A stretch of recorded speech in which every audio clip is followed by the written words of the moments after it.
Royal Challengers బెంగళూరుతో జరిగిన మ్యాచ్లో Chennai super Kings bowling విభాగం ఘోరంగా విఫలమైంది.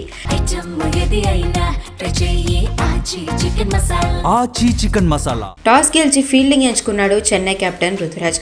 ఆరంభంలోనే కేవలం 17 పరుగులే ఇచ్చి కట్టడి చేసినట్లు కనిపించిన సిఎస్కే బౌలర్లు ఆ తర్వాత వరుస తప్పిదాలతో మ్యాచ్ను చేజార్చుకున్నారు. ముఖ్యంగా ఫీల్డింగ్ లోపాలు చెన్నైని కోలుకోలేని దెబ్బతీశాయనే చెప్పాలి. విరాట్ కోహ్లీ 7 పరుగుల వద్ద ఉన్నప్పుడు శివం దూబే క్యాచ్ను వదిలేశాడు. ఆ తర్వాత దూబే బౌలింగ్లోనే దేవదత్ పడికల్ ఒకే ఓవర్లో 14 పరుగులను సాధించాడు. ఇక ఇన్నింగ్స్ చివర్లో చెన్నై బౌలర్ల ప్రదర్శన మరీ దారుణంగా తయారైంది. టిమ్ డేవిడ్ ఇచ్చిన క్యాచ్ను అన్షుల్ కాంబోజ్ పట్టుకున్నప్పటికీ అది నోబాల్ కావడంతో ఆర్సీబీకి అడ్వాంటేజ్ లభించింది. ఆ ఒక్క మిస్టేక్ మ్యాచ్ మొత్తాన్నే మార్చేసింది. చివరి 5 ఓవర్లలో చెన్నై బౌలర్లు ఏకంగా 97 పరుగులు సమర్పించుకున్నారు.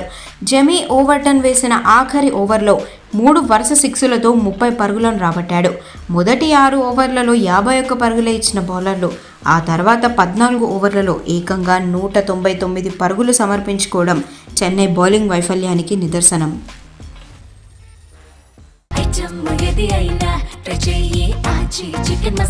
ఆచి చికెన్ మసాలా